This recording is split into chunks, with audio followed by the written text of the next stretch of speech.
Welcome to the deep dive. We're here to, cut through the noise and give you the insights you need. And today, we're jumping straight into something big. The India versus England 2025 Test Series. Yeah, this one's highly anticipated. And it's not just any old series, is it? It kicks off the whole new 2025-27 ICC World Test Championship cycle. It's literally setting the stage for the next couple of years of Test cricket. Absolutely. And I think what's truly fascinating here, especially for you listening, is that this series feels like, well, it marks a really profound shift. It's more than just the start of a WTC cycle. It feels like a changing of the guard, for India, certainly, and that changes the whole competitive context. Okay, right. Let's get into the specifics then, the schedule first. So we're looking at a five-match test series running from June 20th through to August 4th, 2025. And the venues, proper classic English grounds. Headingley, Edgbaston, Lords, Old Trafford, the Oval. Iconic stages, every single one. Think of the history there. But connecting that to the deeper story here, the really impactful news, the biggest strategic move, has to be India's new leadership. Rohit Sharma's retired, and the captaincy.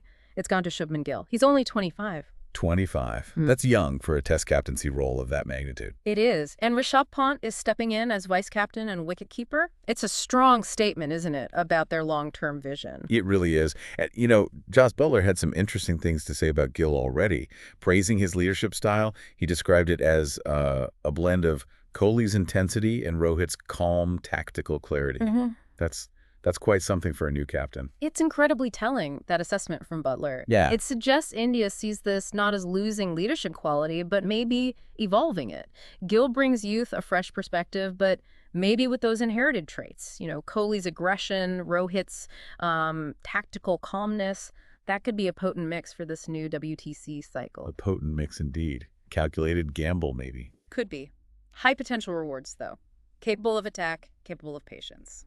We'll see. So who else is in this new Indian setup for such a key series? What does the squad look like? Well, the 18-member squad, it's a fascinating blend. You've still got your established stars, obviously. KL Rahul, Yashasvi Jaiswal, Bumrah's pace, Jadeja's all-round skills, Mohammad Siraj, Kuldeep Yadav's variations. It seems balanced. Seasoned players alongside that explosive talent. Right, a mix of old guard and new blood.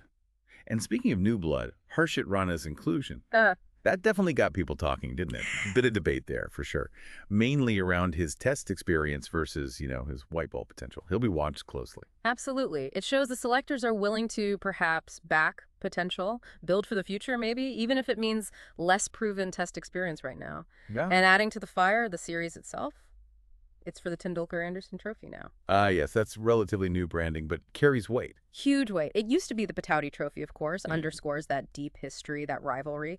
It's not just another series. Definitely not. So with all these changes in the Indian camp, new captain, new faces, what about England? They're at home.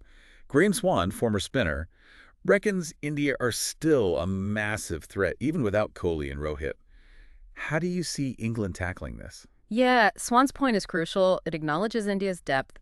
The names change, maybe, but the talent pool is still there, the competitive spirit.